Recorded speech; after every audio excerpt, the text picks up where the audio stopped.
Welcome sa video walkthrough ng ating IMS IBD o yung Ingredient Volume Base. At nakakatuwang malaman na ito ay may version 3 na. So may mga in-update tayo na system dito para mas maging efficient yung ating pagre-record. So ano ba yung mga update at paano gamitin? So i-present natin sa video na yan. So ipakita muna natin kung ano-ano yung mga meron sa ating IMS IBD version 3. So, meron tayong supplier tab sheet, meron tayong items tab sheet, meron tayong recipe tab sheet, at yung R viewer or yung tinatawag na recipe viewer. Meron din tayong purchase, sales, wastage, expenses, inventory, running out, customer, at cash flow, and then summary. So, may mga groupings yung ating mga summary, monthly chart, at yung pinakahuli ay yung best seller. So, explain natin isa-isa kung ano-ano yung mga tab sheets na yan. So, dito muna tayo sa suppliers. Sa supplier, nire-register natin yung mga supplier ng ating mga ingredients. Pwede tayong mag-register ng more than one supplier para in case na not available ang first supplier, pwede tayong umorder sa another supplier. So, nandito yung mga detalye. Bakit natin nilalagay yung mga detalye? Kasi, doon sa running out tab sheet, kapag nilagay natin yung net weight value na gusto nating malaman ng mga recipes na gusto na nating orderan, halimbawa, yung mga ingredient na less than 100 na sa kanilang net value, lalabas yan lahat dito. And then, pipiliin natin kung sinong supplier yung orderan natin. Automatically, mabilis na lalabas dito yung kanilang mga record. For example, itong si ingredient 3. Gusto nating alamin yung details si supplier A sa kanya. Mabilis nating matatawagan, malalaman kung sino yung contact person, at kung kailan darating. At kung magkano yung i-prepare natin na amount. So, yun yung reason kung bakit natin nare-register yung details ng ating mga supplier. Dito naman sa items tab sheet ay nire-register natin yung mga items na binibenta natin sa ating store. Pwede nating isama na yung kanilang sizes. Halimbawa, item A, medium size. Item A, large size, etc. etc. And then, kung magkano yung cost price, and then yung retail price. Yung cost price natin, kayo pa rin po ang magpapasya kung magkano ang itinatakdaan yung cost price ng inyong item. Pero good news dahil may pantulong po yung inyong system o itong ating system para malaman natin o ma-identify natin yung proper costing natin. So paano yun? Dito yon sa ating recipe. So mamaya ipapakita ko kung paano natin magagamit itong ating recipe tab sheet at kung paano nalalaman yung costing kapag ginagamit natin yung ating tab sheet na ito. So, dito muna tayo sa items. Pagkatapos natin ma-register si cost price or pwedeng hindi muna, ipapasya na rin natin kung magkano ang i-retail price natin dito. And then dito, sa katabi nito, automatic to. Itong groupings na to, yan, may warning siya kasi may mga formula siya dyan. So, kung gusto mong i-hide, i-click mo lang yung plus sign button dyan. Kung gusto mong i-unhide, yan, click mo naman ulit yung groupings icon dyan. So, automatically, makikita dito yung mga ingredients names, yung kanilang unit measurement sa row na yan, row 1 and 2, and then yung kanilang mga registered net weight value, yung unit measurement na mga yon. So, alamin natin kung paano yan gumagana, no? So, kung paano siya nagre-reflect dito. Basta itong columns na yan, automatic na yan.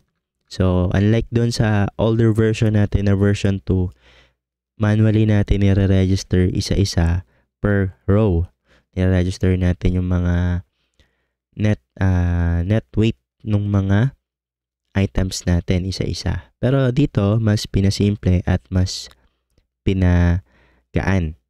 Kasi, meron tayong bagong tab sheet na recipe na dito natin nilalagay yung mga recipe ng ating mga items. So, for example, meron tayong example dito. Halimbawa, si item A na medium na nire-register natin na mga items na meron tayo, ililist natin per row yung kanilang mga ingredient. So, kuha tayo ng example. Halimbawa, sa item A, medium size, i-register natin yung kanya-kanyang mga ingredient. So, for example, we have 4 ingredients. Merong ingredient 1 ang kailangan para mabuo si item A, medium. Ang kanyang unit cost ay 99.50. Makukuha mo yon sa 1,000 net weight na grams. So, ilang net weight ang kailangan natin para mabuo si item A mula sa ingredient 1. So, sabihin natin, mga 10 grams lang ang kailangan or 20 grams lang ang kailangan. So, mula doon sa 20 grams, magkano yun? Ito yung cost niyan. 1.99 pesos lang yung cost mo sa ingredient 1 para kay item A sa medium size nito. Ngayon, i-register pa natin yung iba pang ingredient nito. Ingredient 2 naman, kakailanganin din natin. For example, pero mga 10 grams lang. So, 1 peso yung cost niya. Kailangan pa natin i-register ulit si item A mula sa ingredient naman niya. Halimbawa, ingredient 3, meron siya. So, lagay natin dito mga 50. Ayan. Tapos sa ingredient 4 naman, meron siya mga ito, pieces. So, possible, halimbawa, ito, cups, straw, etc. So, isa lang. Yan. Halimbawa, isang cup lang. Yan. So, magkano yun? So, may tayo dito, medyo ayusin natin kasi masyadong mahal naman sa supplier natin yung isang peraso tapos worth 99. So, gawin natin siguro mga 100. Yan. Kumbaga, sa 100 pesos, sa 99 pesos, may 100 pieces ka ng cups. Parang ganyan. So, meron kang piso na costing doon. So, magkano yung costing mo? Pag sinelect mo yan lahat, dito mo makikita sa baba, sum, 8.96 pesos lang yung costing mo sa item A, medium, mula sa 4 na ingredients na tinimpla natin. So, pag tinignan natin kay items, alam na natin na 8.96 yung, to be round off, 9 pesos yung kanyang costing. Pero tayo pa rin yung magpapasya. Baka may gusto pa tayong i-add on na mga expenses. Halimbawa, 12% ng expenses or 3% ng mga expenses o 30% ng mga expenses ipapatong natin sa ating cost price. Halimbawa, 8.96 yun. 8 gagamit tayo calculator. Equal natin 8.96 times 30%. So, may additional na 2 pesos ka. So, plus mo sa 8.96. Ayan, so 11. To be exact, pwede mo nang gawing 12 pesos. Ayan, so pwede mo ilagay dyan 12 pesos. Depende pa rin sa inyo kung paano nyo i-costing yun. Then, ito yung mga retail prices. Okay? So, yun. Ganyan siya gumagana for our recipe top sheet. So, para mas maging organized din, mag-leave na lang tayo ng blank. Let's say, halimbawa, baka ma-register pa natin to ng mga items ito. Mga 5. So, mag-space tayo to follow na si item A large. Then, re-register na natin yung kanyang mga items. So, halimbawa, same lang sila. Same lang nito, pero mas marami lang ng konti. Kung 20 yon, ito nasa 30. 20, ito nasa 80. Tapos, ayun, isa lang din. Kasi cap lang naman yung difference niya. Okay? So, meron na tayong natimpla na 2 items. Isang item A na medium size at isang item A na large size naman. So, dito sa ating items, automatically yan mag-a-adjust. Automatically niya i-register yung kani-kanilang mga ingredient. So, bakit natin nilalagay yan dito? Bakit natin kailangan pa ng ganito? Yung mga may registered column dyan, meron naman na tayong register dito. Pag per row kasi ang titingnan, mas madaling malaman. Halimbawa, sobrang dami na ng listing mo. Baka mahirapan kang tingnan dito. i-highlight mo lang yung isang row, madali mo nang makikita. Yan, kung marami kang ingredient, abot ng hanggang nasa 100, so madali mo malalaman kung ilang ingredient ang kakailanganin para sa isang specific item. At malaking tulong din ito para sa pagre-record ng ating inventory.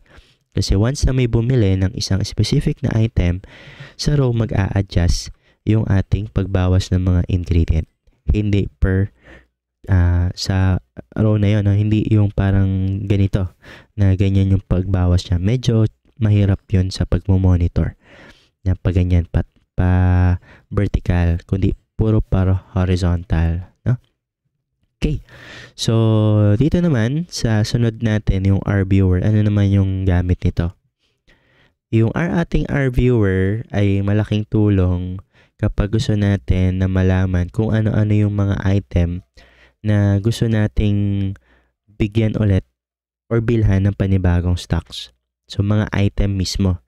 Kasi minsan, halimbawa, hindi natin masyadong minomonitor yung mga ingredient natin pagdating sa kung ano yung malapit ng maubos, alin yung kailangan ng palitan, dagdagan, hindi natin masyadong nabibigyan pansin. Ang mas nabibigyan pansin ng ilan ay yung mga specific items nila. Halimbawa, meron silang item A, napansin nila na ubos na yung ilang sa mga stocks ni item A. So, ang ilan, ginagawa nila sa halip na alamin kung ano yung specific item or ingredient na kailangan nilang orderan ulit, bumibili na lang ulit sila ng panibagong stock para sa mga ingredient, stocks sa mga ingredient para sa lahat nung naka-register sa item A. Kaya meron tayong R-Viewer kasi malaking pang tulong yon para sa bagay na ito. So, paano siya ginagamit? Itong breakdowns na ito, automatic na yan. Automatically niya i-breakdown kung ano yung mga ingredient na kailangan mong bilhin at kung magkano cost yung kailangan mong i-prepare. So, paano natin yan gagawin? Meron tayo ditong 10 table ng mga items. So, sa 10 tables ng mga items, ang kailangan lang natin gawin ay piliin kung anong item yung gusto nating orderan. So, for example, item AM, gusto nating bilan ng new stocks yan. Yung si item A na large size. O kaya, mas maganda kung yung B naman. So, wala pang register sa B. Wala pa tayong mga na-register sa B, kaya wala pa siyang may pakita. So, try natin mag-register ng sa B. Yan, halos kapareho lang din naman ito ng, ayan. So, ang gawin lang natin is medyo bawasan natin ito ng 40. Tapos ito, wala. Yan, o kaya gawin natin ano lang, 5. Para mapaiba lang yung numbers. Yan, for example lang naman yan. Okay, so, dito na si item B. Yan, sunod, item large naman. Yan. Kung gusto nyo yung doblehin, siya ulit, piliin nyo. Yan. Hanggang dito, pwede. 10 yan. 10 tables yan. Ngayon, kapag na-fill up mo na lahat yan, lalabas na lahat yung listing ng mga ingredients na bibilhin mo. Anong ingredient, gaano karami, magkano yung cost, ito yung details nung net weight ng ingredient na yon, yung grams niya, yun yung cost niya. Then, syempre, ito lang yung bibilhin mo. Ito yung kakailanganin. Ayan. So, kumbaga, pwede mo namang hindi naman bibili ng parang ganyan. Kumbaga, bibili mo na ng buo. Kumbaga, pantulong lang naman ito na malalaman kung magkano kakailanganin mong costing. So, gawin natin tong peso format. Ayan, peso format. Okay. So, malaking tulong yan lalo na kung ang mga ingredients na ginagamit ninyo is yung mga nasa mga dishes. Gaya ng mga pagluluto sa mga restaurant. So, malaking tulong yan kapag specific na mga ingredient mismo ng dishes ang kailangan ninyo, no? Kasi minsan hindi mo naman siya mabibili ng buo, pwede ring tingi. So, depende, no, sa mga sellers o sa mga suppliers natin. Okay. So, pwede nyo magamit itong breakdown ng recipe viewer natin. Pagdating naman sa nakapili na tayo ng mga, nailista natin yung mga kailangan natin na mga ingredients na bibilhin, kailangan natin gawin is i-input yan sa purchase. So, paano natin siya gagawin? Halimbawa, ingredient 1, 2, 3, 4. So, pwede natin i-copy yan. Paste natin dito. So, magkano yung kakailanganin natin or ilan yung kakailanganin natin? So, nakabase naman dito, ayan, yung mga quantity na kakailanganin. So, kung pasok siya sa isa lang, sa isang unit cost ng net weight nito, ayan, sa 1,000 grams niya, pasok naman siya. So, kahit isa lang, no? Ayan, halimbawa, lagay natin, isa lang. Then, syempre, pipili tayo ng supplier. Ayan. So, malaking tulong siya para nalalaman natin kung ano yung mga specific na mga items na kailangan na nating bilhin at kung magkanong budget ang kailangan natin para doon. Ayan. So, ito na siya. Ayan. So, ito yung so, mura lang naman pala yung naging budget natin. Kasi ito sa 398 ito siya. Okay, so dahil mukhang dumami nga, no? Parang na doble-doble yun nandito. 99 plus 99. Ayan, so dapat hindi siya na doble. So, ayusin natin yan sa mga susunod. Okay, so ito lang yung ating budget na kakailangan. 396. Medyo sumobra lang dito. Kailangan lang natin ayusin ng konti yan. Okay, so sunod tayo dito sa petsa, lagay lang natin. Pwede tayong gumamit ng control, semicolon para ilabas yung day to day. So, ito yung mga items natin na kailangang bilhin at darating siya sa date na yan. So, paano kung hindi siya dumating? For example, in order natin kahapon pa. Or nung 3, hindi pa dumating. So, mamumula siya. Ibig sabihin, kailangan natin i-follow up si supplier. Ito yung contact details, yung contact number, para i-follow up yung ating order. Pag dumating na, check lang natin para mawala yung pula. Yan. Then, pag naka-check na yan, ibig sabihin, papasok na yan sa ating inventory. Yan. Makikita na yan sa pagpasok ng ating inventory. Ngayon, dito naman tayo sa sales. Sa sales naman, dito naman natin ini-input kapag may mga order si customer. Pwede natin lagay yung discount. Kung nakikita yung discount, mag-a-add yan. Magdideduct yan sa total. Pero mag-a-add naman sa total kapag may customer tip. Yan. Pag nag-add yan sa total, yan, yung customer tip, dapat mag-a-add din siya sa ating profit. Yan. Kasi pasok din sa tip natin yung customer sa profit natin yung customer tip. If ever naman na hindi nyo kailangan isama ang customer tip sa ating profit, pwede nyong alisin dito sa ating formula. For example, pa-plus natin dyan yung G3. So, kapag nag-tip si customer ng halimbawa 100, pasok siya sa profit natin. Pero kung hindi nyo gusto ilagay sa profit, pwede nyong alisin yung formula ng G3. So, delete nyo lang yan para mawala na yung customer tip sa profit. Yan. Pero kung kailangan, okay na siya. As is na siya. Sunod natin ay yung wastage. So, pag may mga tinatapon tayo ng mga item, specific item, for example, mga nasayang na mga item, mga cups nasayang, so ilang peraso, halimbawa nabasa lahat, hindi na mapakinabangan, 10. So, ito yung waste natin. Na sayangan tayo ng nagkakahalaga ng 9.95 pesos sa petsang ito. Sa expenses, dito natin nilalagay yung ating mga expenses, mga bills, pasahod, etc. Then, nalalaman natin dito yung chart kung ano-ano mga kategory ang napupunta sa ating mga expenses. Inventory, nalalaman natin yung inventory ng ating mga ingredient, yung pinurchase natin, yung na-deduct mula sa sales, yung mga na-waste, at kung ilan yung total available. Meron din tayong stock costing dito. Nalalaman natin yung mga value ng mga remaining net weight ingredients natin. Sa running out, kapag yung mga items, type natin dito, yung mga items na gusto nating lumabas kapag below na or equal sa value na ilalagay natin. So, kung below 100, lalabas yung mga below 100 na mga items. Then, pwede natin piliin yung mga supplier para makita natin kung sino yung kukontakin natin. Sunod ay yung customer record. Pipiliin lang natin yung name ng mga customer na mayroon tayo. Automatic mag-a-adjust.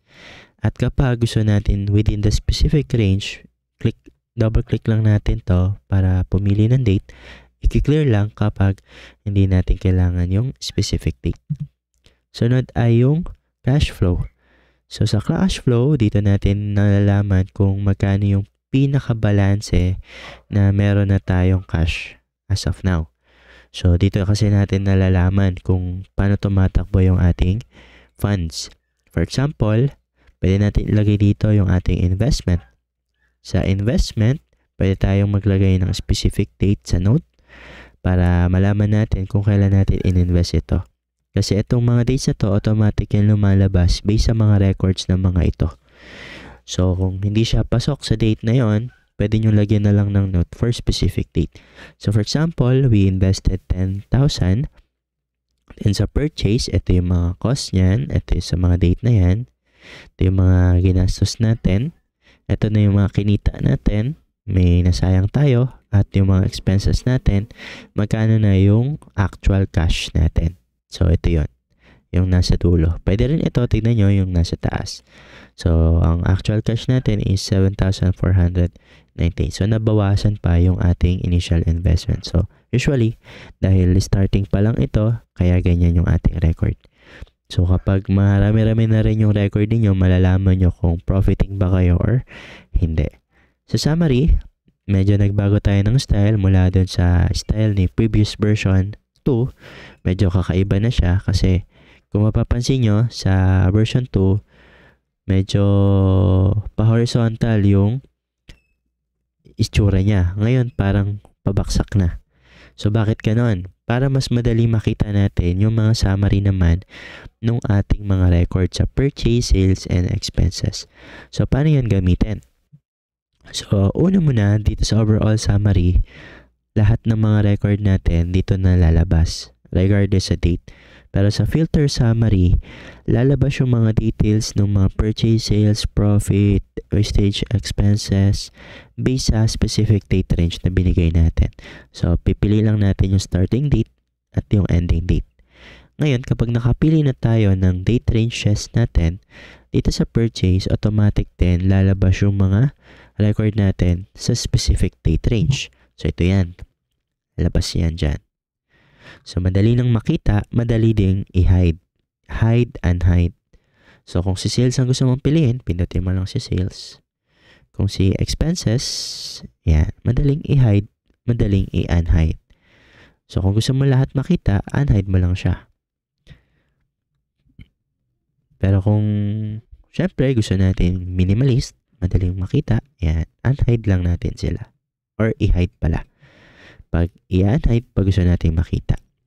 Sa monthly chart, dito naman natin makikita yung takbo every month at every year.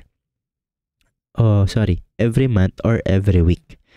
Yeah, for example, sa month of year, yung mga takbo for the month, makita natin dyan. Tapos, meron din tayong line chart. Dito naman, kung gusto natin yung mga week mismo para mas maging depth yung ating check ng ating progress, pwede natin piliin yung buwan at kung yung starting date para malaman natin yung takbo weekly ng ating business. Dito naman sa ating bestseller, nalalaman natin kung anong item yung pinakamabenta sa atin. Pwede natin piliin kung anong date. Halimbawa, sa next or sa previous month, ano yung bestseller item natin. So, nakita natin na ito yung naging bestseller natin. Kaya, pwede natin magamit yung info na to para kapag may new customer magtanong, ano po bestseller nyo, meron tayong info na ibibigay sa kanya. Okay. So, ganyan gamitin yung ating template na IMS IBD version 3. So, ganun yung mga changes Medyo hindi naman gaano nagbago ng format lang. Same na same pa rin siya gamitin at nag-update na rin yung ating ilang mga formatting. Pati na nagdagdag tayo ng ilan sa mga feature na meron nito mula doon sa IMS version 4. Kung saan yung mga magaganda nating mga summaries na may mga chart. So, parang migrate natin, no? Mula sa IMS version 4, ginaya natin at inadapt natin dito sa ating new version ng IMS version na 3 ng ingredient volume base. Okay, so salamat sa inyong panonood.